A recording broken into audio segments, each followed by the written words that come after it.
Nĩ matigari ma icunjĩ cia ngari mũthemba wa Land Cruiser na Toyota Hilux Double Cab makĩonania ũritũ wa thibindi iria irathiĩte mũtino ũcio ũkĩoneka na gũcũngĩrĩria gĩkuũ kĩa ndereba ũrĩa ũrarĩ na Double Cab o rĩrĩ mũtumia wake na mwana wao ro ũndũ ũmwe na ndereba ũrĩa ũrarĩ na Land Cruiser marahonia nguraro thibitarĩ-inĩ mũnene wa Maralal.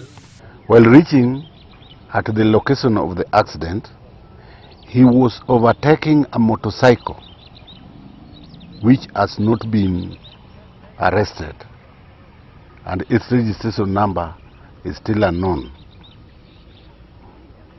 When he came into a head-on collision with a motor vehicle registration number KBS 307 letter S Toyota Hilux Double Cab, which was being driven by Paul Kairuki. Otwarithia ngari barabara-inĩ ĩyo nĩ morĩtie magĩe na ũigĩrĩrĩki amu nĩ hĩndĩ ĩrarĩkirie gwakwo, ũnyoroku wayo ũgĩikia atwarithia ngari magerio-inĩ ma gũthiĩ thibindi ya igũrũ. Hii lami yetu hatujawekewa kibao hata moja imeonyesha mahali kuna kona ama kuna mteremko, daraja, yani signboard hakuna.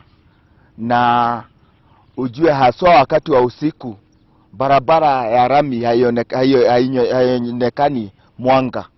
Kwa hivyo inastahili kumakiwa na diposa mtu anaona mahali barabara imefika. Matigari ma ngari icio matwarĩtwo ceceni ya borithi ya Maralal o rĩrĩ ũthuthuria ũrĩkĩtie kwambĩkwo.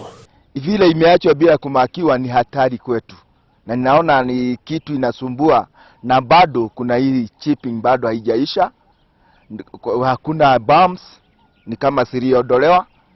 Kwa hivyo hiyo barabara inafaa wale waliuda waangalie. Ripoti ya Inooro TV, Jetago Jenga, Wabui.